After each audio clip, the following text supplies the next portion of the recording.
আসসালামু আলাইকুম। এই দেখেন কি রোদ, রোদের দ্বারা তাকানো যাচ্ছে না। এই দেখেন রোদ, দুপুরবেলা রোদ, কৃষকরা কি কষ্ট করে। এই রোদের মধ্যে যাইতে আসি যে গামলা লিয়া, রোদের মধ্যে এখন পানি আসতে হবে।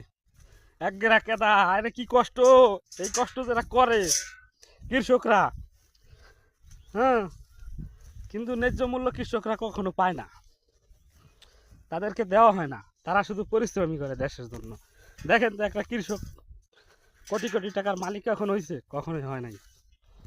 তারা কৃষকই রয়ে গেছে, যারা কৃষিকাজ করে তারা, তাদের কখনো ভাগ্য পরিবর্তন হয় না।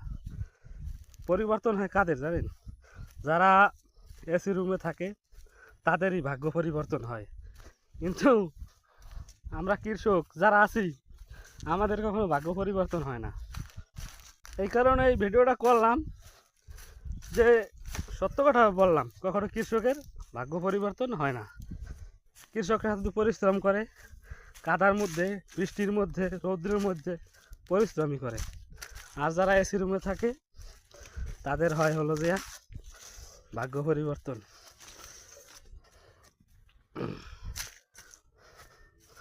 মাঠে চলে এসেছি প্রায়। এই দেখেন ধানের জমি, এই ধান পাকবে, কৃষক যখন বিক্রি করবে তখন দাম কমাই দিবে। এটাই হচ্ছে নিয়ম। কথা বলছেন? ভিডিওটি সবাই শেয়ার করবেন, শেয়ার না করলে কেউ দেখবে না। এই সত্য কথা কেউ বলে না, ঠিক আছে? সত্য কথা যদি বলে তাহলে দেখা যায় যে অনেকের আইডি ব্যান্ড হয়ে যাবে, তারপরে হ্যাক হয়ে যাবে।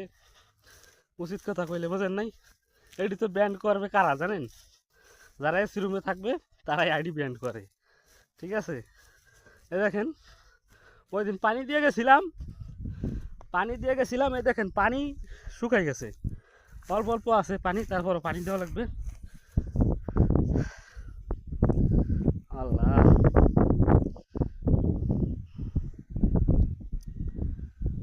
এখন ওই যে পানি আছে ওই জমিতে, খালি জমিতে, ওই পানি চাইছে এদিকে দিব। অনেক পরিশ্রম করতে হবে, কাদার মধ্যে এখন নামতে হবে।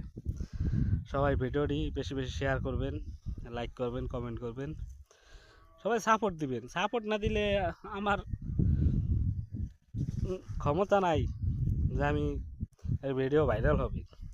আপনারা লাইক কমেন্ট শেয়ার করবেন, ইউটিউব চ্যানেল যারা দেখবেন তারা সাবস্ক্রাইব করবেন, ভালোবাসা দিবেন, পাশে থাকবেন। পরিশ্রম শুধু কৃষকরাই করে। যারা এসির রুমে পয়সা থাকে তারা তো কলম দিয়ে গুঁতা মারে, বোঝেন নাই? জীবনে পড়াশোনা করছি কিন্তু টাকার জন্য চাকরি হয় নাই। আমাদের চাকরি কখনো হবে না, আমরা তো কৃষক। যারা